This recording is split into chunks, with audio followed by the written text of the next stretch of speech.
انسان کا صبر ہی اس کی سب سے بڑی طاقت ہے۔ اگر آپ کو اپنی منزل کا پتہ نہیں مل سکا تو اس کا ہرگز مطلب یہ نہیں کہ آپ مایوس ہو کر اپنی منزل کی طرف چلنا ہی چھوڑ دیں۔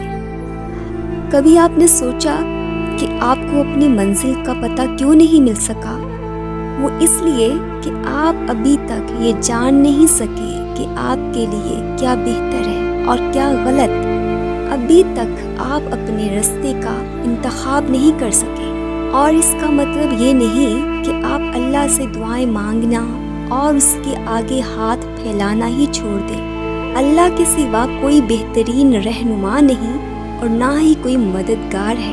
آپ جس رشتے سے تعلق رکھنا چاہتے تھے اس سے رابطہ نہیں ہو رہا تو اس کا مطلب یہ نہیں کہ آپ اپنے رب سے ہی رابطہ ختم کر لیں۔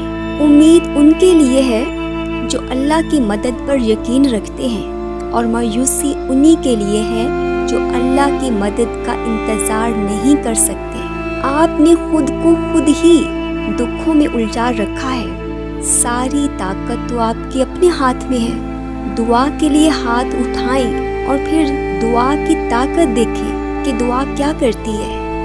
آپ کا صبر آپ کو ان مقامات تک پہنچا سکتا ہے جس کا آپ کبھی گمان بھی نہیں کر سکتے، اور اس کے لیے آپ کا یہ جاننا ضروری نہیں کہ آگے کیا ہوگا اور کیسے ہوگا اور کب ہوگا۔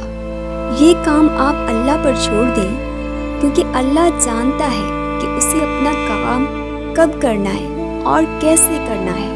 آپ کا کام بس یقین اور توکل کرنا ہے۔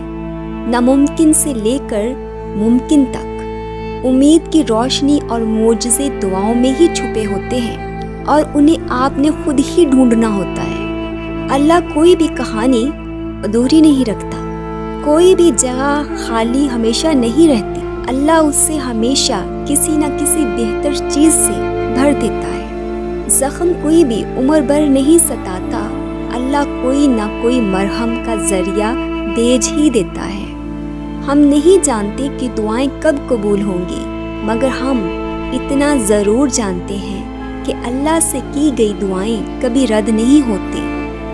ذرا سوچیں، ہم اپنے رب پہ کیسا یقین رکھتے ہیں کہ جو چاہا تھا وہ اسی وقت کیوں نہیں ملا، تو مایوس ہو کر دعا مانگنا ہی چھوڑ دیتے ہیں، یا پھر ایسا یقین کہ یہ کہہ دیا کہ دعاؤں سے کچھ حاصل نہیں ہوتا۔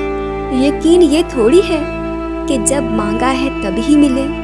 یقین تو یہ ہے کہ دعاؤں کا سلسلہ یہ سوچ کر جاری رکھا جائے کہ جب اللہ چاہے گا تب ملے گا، پھر دیکھنا سب ملے گا اور ضرور ملے گا۔ نا امید کیوں ہوتے ہیں؟ کیا اللہ پر بھروسہ نہیں؟ کیا آپ اس کی طاقت اور قدرت سے بے خبر ہیں؟ وہ تو ہر چیز پر قادر ہے۔ ایک وہی تو ہے جو امیدوں کو پورا کرتا ہے اور دعاؤں کو سنتا ہے، ناممکن کو ممکن بناتا ہے۔ پھر آپ کیوں مایوس ہوتے ہیں؟ یقین رکھیں وہ برے وقت کو اچھے وقت سے بدل دے گا۔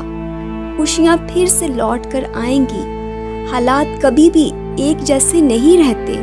آج برے ہیں تو کل اچھے ضرور آئیں گے۔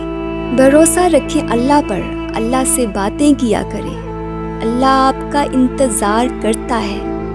اللہ کے آگے آنسو بہایا کریں۔ وہ آپ کے یہ آنسو مٹانا چاہتا ہے، اور وہ آپ کی دعاؤں کا انتظار کرتا ہے۔ وہ چاہتا ہے کہ مجھ سے مانگو تاکہ میں ان دعاؤں پر کن کہہ سکوں۔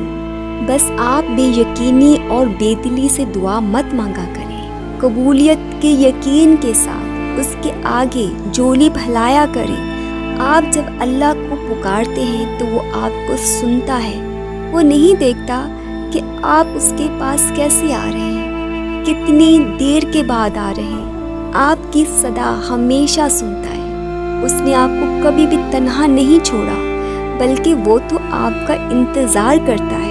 اللہ دن میں 5 بار خود بلاتا ہے، تہجد کے سجدوں کو آپ تک لے کر آتا ہے تاکہ آپ کی سنے، آپ کی بے سکونی دور کر سکے، آپ کی امیدیں بھر سکے۔ اللہ تعالیٰ قرآن میں فرماتا ہے نماز اور صبر سے مدد حاصل کرو۔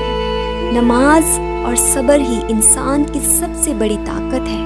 آپ اپنی طاقت کو خود پہچانیں۔ اللہ جب کسی کام کو چاہتا ہے کہ ہو جائے تو وہ ہو جاتا ہے۔ صبر رکھیں۔